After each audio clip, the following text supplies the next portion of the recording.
Equity valuation model. প্রথমে যে জিনিসটা সেটা হচ্ছে ভ্যালুয়েশন বাই কম্পারেবল। আচ্ছা, বলতেছে আমাদের ফান্ডামেন্টাল অ্যানালাইসিসের মূল বিষয়বস্তু থাকে যে আমরা যে শেয়ারগুলো মিসড প্রাইস থাকে সেগুলাকে কি করা, যে আইডেন্টিফাই করা কিসের উপর, relative to some measure of true or intrinsic value. Intrinsic ভ্যালুর রিলেটিভে। আচ্ছা, যেটা আমরা পাইতে পারি কি বিভিন্ন অবজারভেবল ফাইন্যান্সিয়াল ডেটা থেকে। অনেকগুলা ওয়ে আছে, যেমন সিকিউরিটি এক্সচেঞ্জ কমিশনের রুলস হচ্ছে কোম্পানিগুলা তাদের ওয়েবসাইটে কি দিবে, তাদের প্রত্যেক কোয়ার্টারের ইনফরমেশন গুলা দিবে। এই যে periodic report other form of electronic, তো ইট কেয়ার মানে হচ্ছে গিয়ে security exchange commission provide information at it's it care website, এই ওয়েবসাইট থেকে পাওয়া যায়। আচ্ছা, যে কেউ চাইলে এটা ডাউনলোড করতে পারে, ইনফরমেশন গুলো নিতে পারে, এবং কি করবে সে সে সেগুলোকে কি করবে আরেকটার সাথে কম্পেয়ার করবে। এই যে এই জিনিসটাই হচ্ছে ভ্যালুয়েশন বাই কম্পারেবল। সাপোজ এখানে আমরা কি করতেছি, মাইক্রোসফটকে কম্পেয়ার করতেছি। এই যে এখানে হচ্ছে মাইক্রোসফটের ডেটা আর এটা হচ্ছে ইন্ডাস্ট্রি ডেটা। যে লাস্ট ভ্যালুয়েশন রেশিও, এই যে প্রাইস টু আর্নিং, এগুলা এই যে আমরা কি করছি মাইক্রোসফটকে ইন্ডাস্ট্রি এর তুলনায় মাইক্রোসফটের কি অবস্থা প্রাইস টু আর্নিং এর রেশিওতে ইয়া করে দেখছি, প্রাইস টু বুক ভ্যালু রেশিওতে দেখছি, প্রাইস টু সেলস এর ভিত্তিতে দেখছি। আরেকটা হচ্ছে ফিজি। ফিজি আসলে কি, যে ফিজি is the price to earning ratio. Price to earning ratio যেটা বের হবে, এই যে এটা divided by the growth rate of earning. Earning এর গ্রোথ রেট দ্বারা ভাগ করলে যেটা হয় সেটা হচ্ছে কি PEG. We would expect more rapidly grow farm to sell at higher multiples of current earnings, so PEG normalize the PE ratio. আচ্ছা, the valuation ratios are commonly used to assess the valuation of one firm compared to other in the same industry. আচ্ছা, the column to the right gives comparable ratio। এই যে এই পাশের এগুলো হচ্ছে এই ratio, এই রেশিওর সাথে আমরা কি করতেছি, কম্পেয়ার করতেছি এই রেশিও গুলোর সাথে এই রেশিও গুলা। For other firm in software application industry, যে অন্য ফার্মের ইন্ডাস্ট্রি থেকে। For example, analyst must note যে মাইক্রোসফটের প্রাইস আর্নিং রেশিও হচ্ছে ইন্ডাস্ট্রি এভারেজ থেকে কম। However, its ratio of market value to book value, the net worth of the company as reported on the balance sheet, as well as the price to sales and fees ratio are above industry norm. Clearly, rigorous valuation model will be necessary to sort through this conflicting signal of value। এই যে এই price to earning এর ভিত্তিতে আমরা দেখতেছি যে মাইক্রোসফটের তুলনায় ইন্ডাস্ট্রির অবস্থা ভালো, কিন্তু অন্যান্য এগুলো তুলনা করলে আমরা দেখতেছি কি মাইক্রোসফট ইন্ডাস্ট্রি এর তুলনায় কি করতেছে, ভালো করতেছে। এই যে এইগুলাকে কি করতে হবে, এই প্রবলেম গুলাকে সলভ করতে হবে। আচ্ছা, এবার হচ্ছে আমরা যে বুক ভ্যালুটা ইউজ করি সেগুলার আসলে কি কি লিমিটেশন। এই যে প্রথম যে লিমিটেশনটা হচ্ছে কি, আচ্ছা এখানে বলতেছে শেয়ার হোল্ডারদেরকে বলা হয় রেসিডুয়াল ক্লেমেন্টস। রেসিডুয়াল ক্লেমেন্ট বলতে বোঝাচ্ছে যে কি, মানে হচ্ছে গিয়ে সব ধরনের দায় দায় পরিশোধ করার পর যেটুকু থাকে সেটাকে বলে রেসিডুয়াল। এই যে which means that the value of their stake is what is left over when the liability of the firm are subtracted from is asset. আচ্ছা, তার মানে এখানে বলা যাচ্ছে কি অ্যাসেট থেকে যখন লাইবিলিটি গুলো বাদ দিয়ে দিব তাহলে বাকিটা থাকে কার জন্য, শেয়ার হোল্ডারদের জন্য। এই যে বাকি যেটা সেটাকে বলতেছে রেসিডিউয়াল। শেয়ার হোল্ডারদের ইকুইটি হচ্ছে কি net worth. However the value of both asset and liability recognized in the financial statement are based on historical not current value. এই যে লিমিট বুক ভ্যালুর একটা লিমিটেশন হচ্ছে এগুলো হিস্টোরিক্যাল কি বসায়, হিস্টোরিক্যাল ডেটার ভিত্তিতে করা হয়। For example, the book value of an asset equal the original cost of acquisition less some adjustment for depreciation. বলতেছে কি আমরা সাধারণত বুক ভ্যালুটা নির্ণয় করি ওটা থেকে ডেপ্রিসিয়েশন বাদ দিয়ে। যদিও কি হয়েছে, market price of that asset has change over time, যদিও কি মার্কেটে হয়তো নতুন কোনো অ্যাসেট চলে আসছে যার কারণে এটার মার্কেট প্রাইসটা হয়তো কমে গেছে। However, depreciation allowance reflect the original cost of the asset rather than the loss of the actual value. আচ্ছা, বলতে হয় as book value are based on historical cost, market value measure the current value of asset and liability. The market value of shareholder equity investment equal the difference between current value of all asset and liability. যে এই যে value generally will not match historical one, মোট কথা হচ্ছে গিয়ে market value সাধারণত কি হিস্টোরিক্যালের সাথে মিলে না। Equally or even more important, many assets, such as the value of a good brand name or a specialized expertise developed over many years, may not even be included on the financial statement, but they certainly influence market price. Market price reflect the value of a firm as a going concern. এই যে market value আসলে going কনসার্নের ভিত্তিতে একটা ফার্মের ভ্যালুটা reflect করে।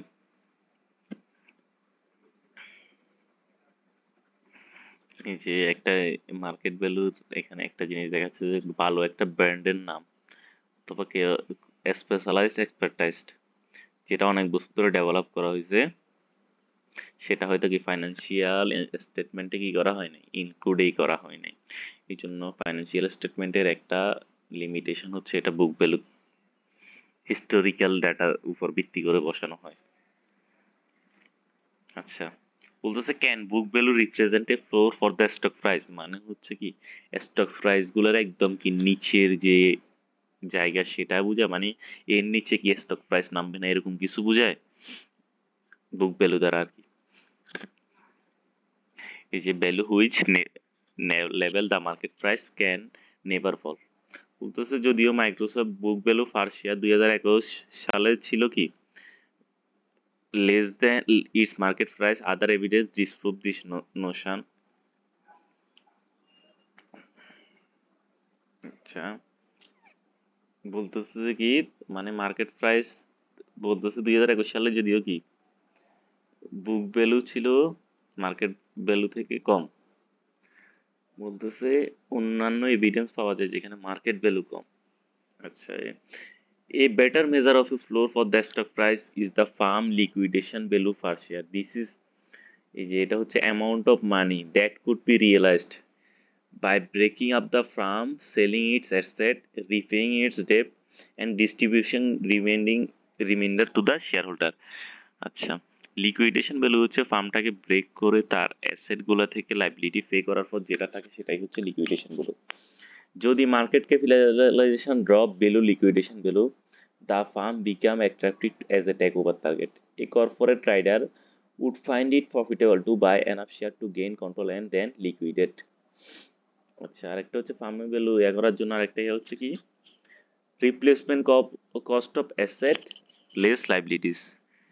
কিছু analysis কি করে বিলিভ করে যে market value of the firm can not remain for long too far above its replacement cost, মানে ফার্মের কি মার্কেট ভ্যালু রিপ্লেসমেন্ট কস্ট থেকে বেশি হবে না। কম্পিটিটিভ বিকজ যদি এটা থাকে তাহলে কম্পিটিটর এই মার্কেটে চলে আসবে, এর ফলে কি হবে কম্পিটিটিভ প্রেসার প্রফিটকে কমাই দিবে এবং মার্কেট ভ্যালু কি হয়ে যাবে, market value of all firm fall করবে তার রিপ্লেসমেন্ট কস্ট পর্যন্ত। The idea is popular among economists. The ratio of market price replacement cost is known as Tobin's Q. এই যে এটা করছে James টবিনে। In the long run, according to this view, the ratio of market price to replacement cost will tend toward 1.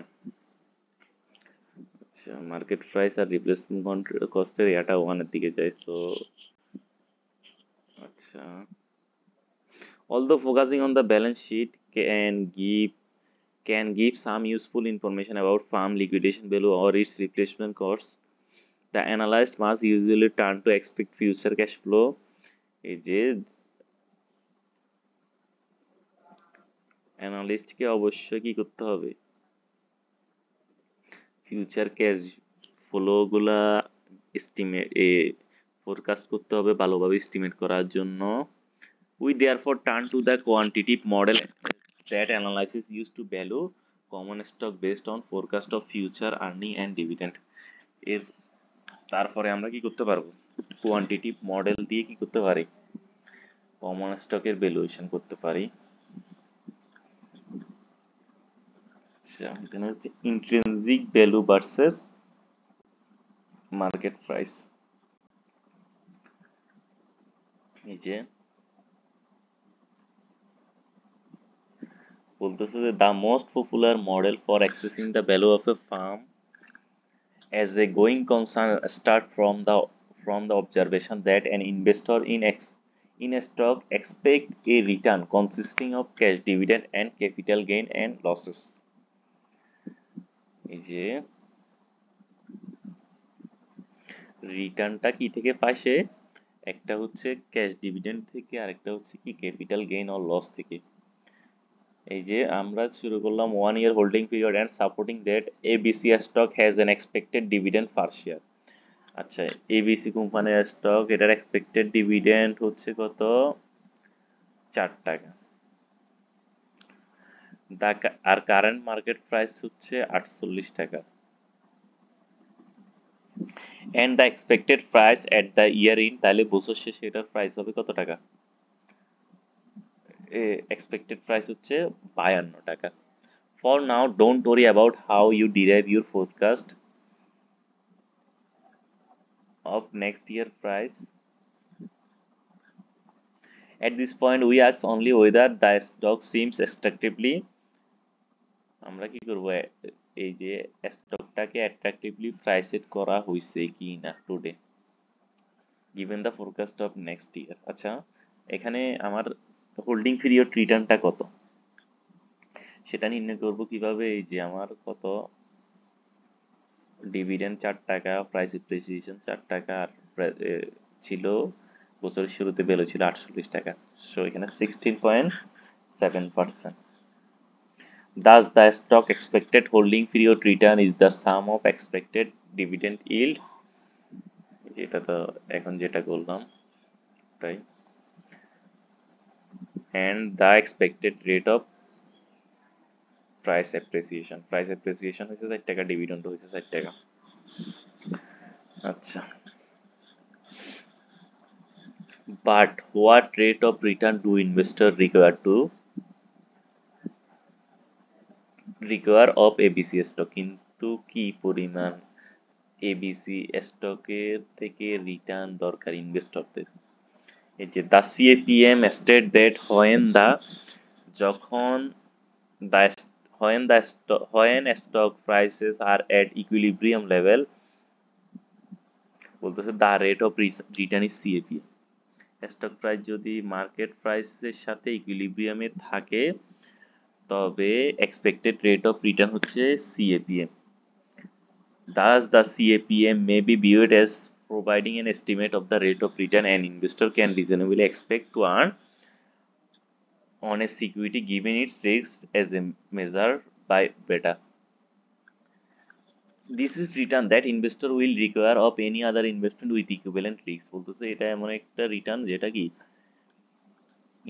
ইনভেস্টরদের প্রয়োজন any other investment with এই অন্য কোনো ইনভেস্টমেন্টে এই সমপরিমাণ রিস্ক সহ সমপরিমাণ রিস্ক আছে এরকম অন্য কোনো ইনভেস্টমেন্টে we will denote this required rate of return as if quoted is priced correctly it will offer a investor a fair return that is its expected return will equal to its required return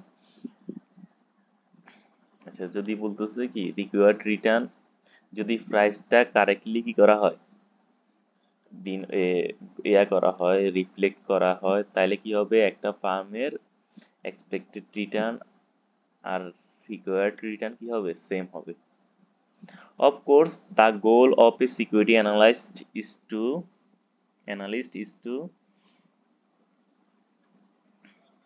to find a stock that are mispriced বলতে underpriced stock গুলো সে কি করবে identify করবে যেগুলার expected return required return থেকে বেশি এবং সেখানে কি করবে ইনভেস্ট করবে এই যে সাপোজ রিস্ক ফ্রি রেট হচ্ছে 2%, market return minus risk free হচ্ছে 5%, আর বেটা হচ্ছে 1.2%। তাহলে আমার বেটা ক্যালকুলেশন করলাম, বেটা ক্যালকুলেশন করে বের হয়ে যায় 12%।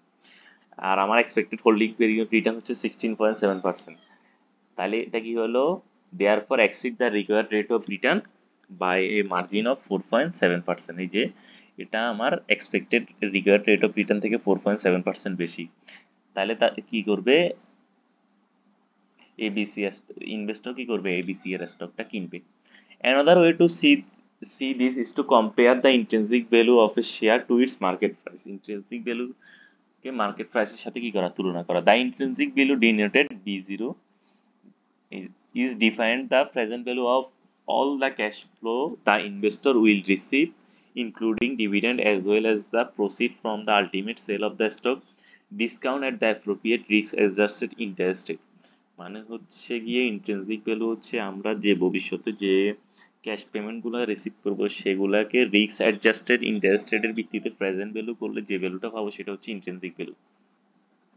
বলতেছে if the intrinsic value or the investor own estimate of what the stock is really worth, এটা যদি মার্কেট প্রাইস থেকে বেশি হয় তাহলে আমরা বুঝবো যে কি ওই প্রাইস, ওই স্টকটা হচ্ছে আন্ডার ভ্যালুড আর ওটা একটা কি গুড ইনভেস্টমেন্ট অপরচুনিটি। আচ্ছা, এই যে এটা কিভাবে করা যায়, সাপোজ এক বছরের জন্য আমরা, সাপোজ কি হলো এক বছর পর আমার স্টকের প্রাইস হবে সাপোজ 52 টাকা, ওই একটু আগে যে উদাহরণটা বললাম, আর আমাকে ডিভিডেন্ড দিবে 4 টাকা, আর আমার ইয়া হচ্ছে কত টাকা, 1.12, মানে ইয়ার rate.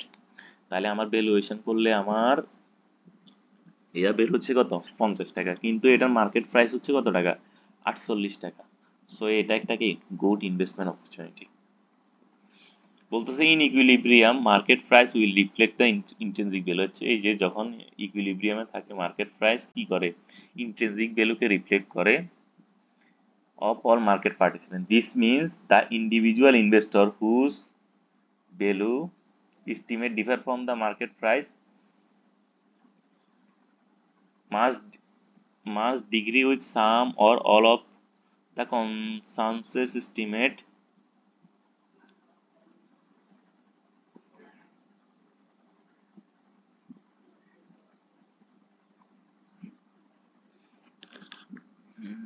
a common term for the consensus value or the required return is the market capitalization rate।